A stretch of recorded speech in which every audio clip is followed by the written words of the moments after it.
The bodybuilder at its root is concerned with self-development through self-mastery. Everybody's on steroids. Everybody.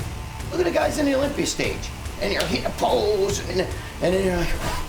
When it comes to talking about what choice should be made, is that unenhanced bodybuilding is the way to go. This is time right now for natural bodybuilding to grow, where everybody's seeing that health is the most important thing. I'm not a morning person. Dedicated to being passionate about it. Bodybuilders have become more lazy. People have always thought I lift fake weights. Iran and the United States. You take responsibility for that.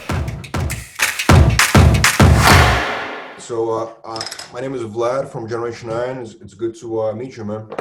Yes, sir. Same here, man. I was very honored to hear that you welcomed me on the show.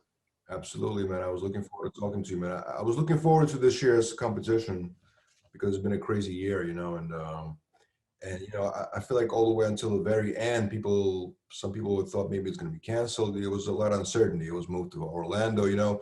What was it like for you getting ready for this competition mentally?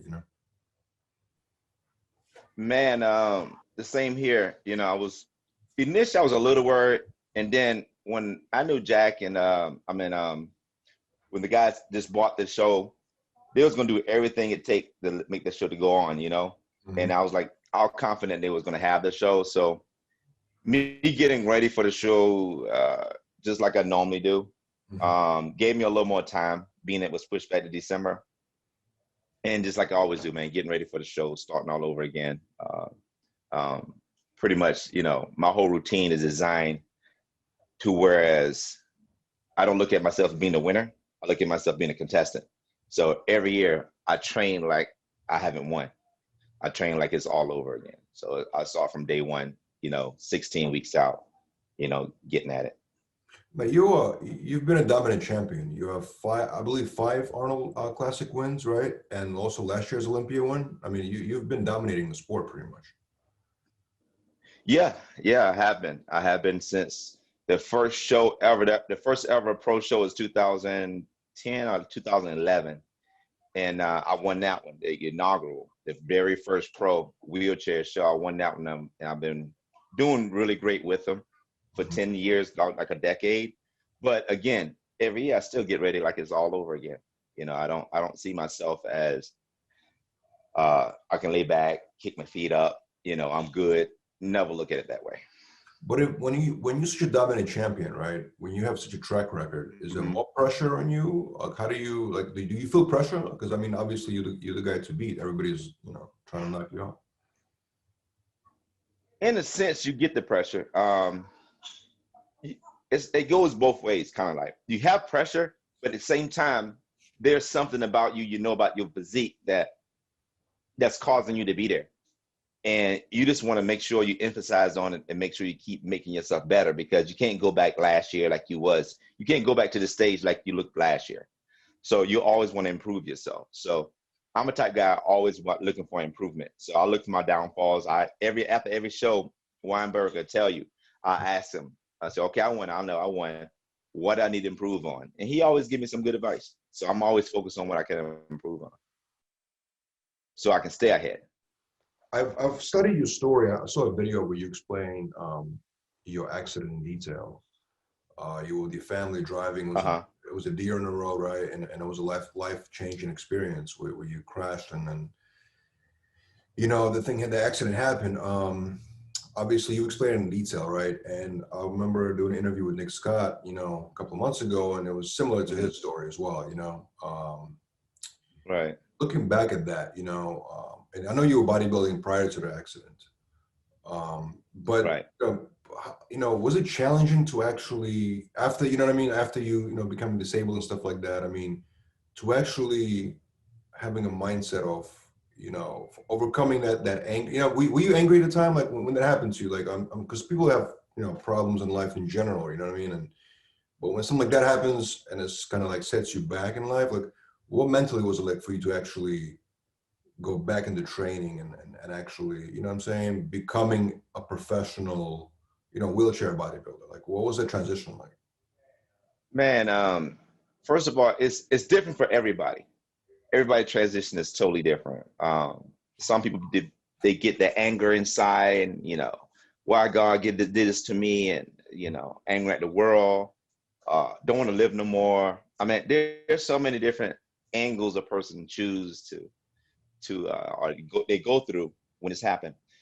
For myself, I'm originally from South Carolina, and I grew up in a little small town called Bowman, man, and on a farm. So I always been an underdog. You know what I mean? Always been an underdog. I never had a whole bunch given to me. So I always learned how to do without. My dad taught me, he's a Vietnam vet. My dad taught me, don't worry about what you can't do, worry about what you can do. And I think those early lessons in life caused my, how can I say, my reaction to it a little different from a lot of the people. So when it first happened, man, I mean, to be frank with you, it was like, okay. I even told the doctor, so, okay, so what do we do now? And he was like, you need to marinate on a little bit. You need to sit back and think about what just happened. Give your mind to, embrace what happened. I'm like, okay, but what I'm saying is, what can we do right now? What do we need to do? He said, well, then again, like I said, you probably won't be able to walk again. I said, I heard that. So what do we do now? She said, well, what you want to learn how to start, maneuvering and handling yourself in this manner. And I said, okay, so what does that entail? So my thing was, okay, this happened. So what I need to do? Let's roll. I always been a type of person, like, I don't cry with spilled milk. I've been without. I want to know what I can do.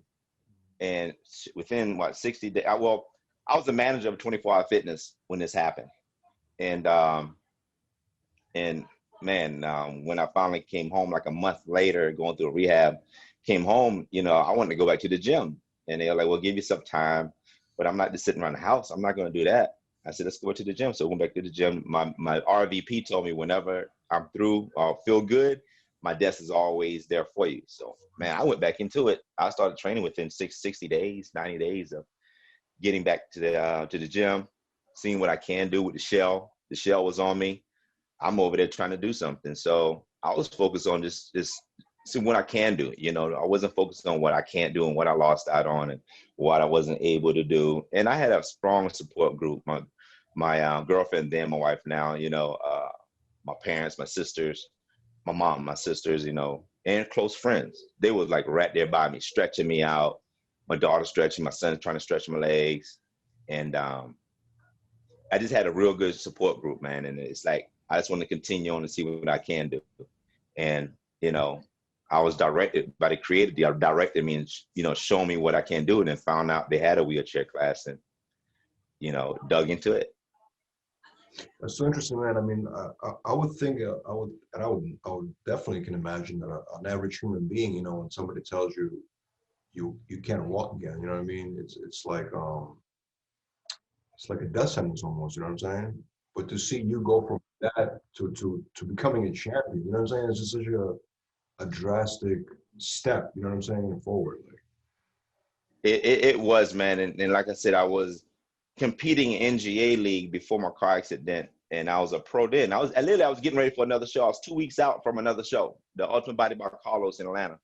2 weeks out. So I had already developed a physique. I was like right at 212, 6 foot 212, body fat around 6'7".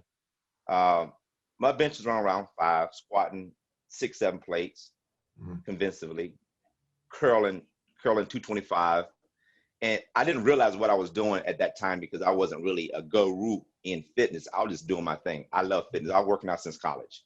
So I'm 49 years old and I'll be 50 years old in April. So I've been doing this for a long time. So it's like my body is so conditioned to work, to do what I need to do. So when it did hit me, I was already like very physically fit to be able to manage being in the chair, first of all. 'Cause a lot of people can't manage to be in a chair, can't push themselves around, and get frustrated, can't do this. Whereas that's a challenge to me, man. I was military. So I love challenges. So when I start seeing things of what can I do in a chair, and can I get across this? Can I get across that? Can I get across that fence with the studio chair? I love challenges. And those challenges made me better as a better person. So I didn't look at them as obstacles that knock me down. I look at obstacles that I can overcome to say, yeah, I did that.